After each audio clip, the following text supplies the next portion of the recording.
بص يا صاحبي، انا مش جاي اقول لك ان طريق سهل ولا هضحك عليك واقول لك ان النجاح بيجي في يوم وليله، بس هقول لك حاجه واحده: اللي انت بتدور عليه موجود، بس مستنيك تقوم وتتحرك. يمكن تكون تعبت، يمكن الدنيا خبطتك، ويمكن كل اللي حواليك بقوة شايفينك فاشل، بس لو لسه جواك نفس ولسه قلبك بيحلم يبقى لسه في امل ولسه في فرصة. النجاح مش للمحظوظين، النجاح للمكافحين اللي بيقعوا ويقوموا، اللي بيتعلموا من الغلط ويكملوا رغم الخوف. انا مش جاي اقول لك الحلم سهل، انا جاي اقول لك انت قده، بس لازم تبدأ النهارده مش بكرة. هدي لك كام معلومة كده وكام نصيحة يا ريت تعملهم وهيفيدوك والله.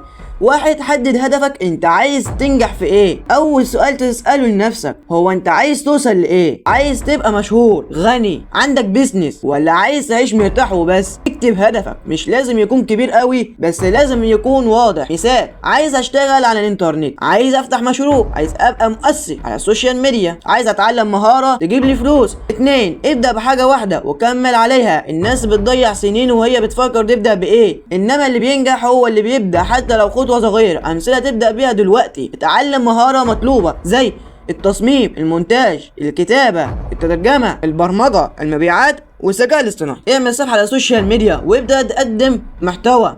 اشتغل في اي حاجة مؤكدا بس خليها تخدم هدفك، يعني اتعلم منها او وفر منها فلوس.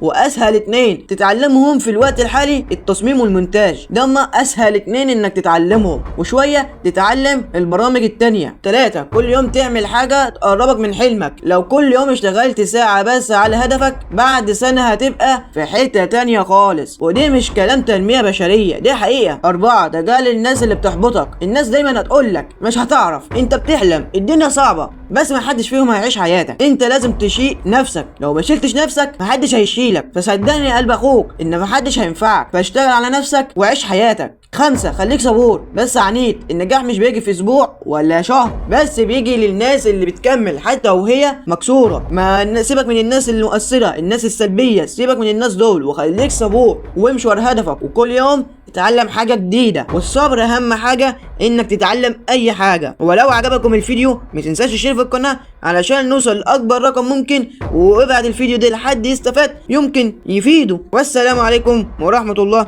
وبركاته.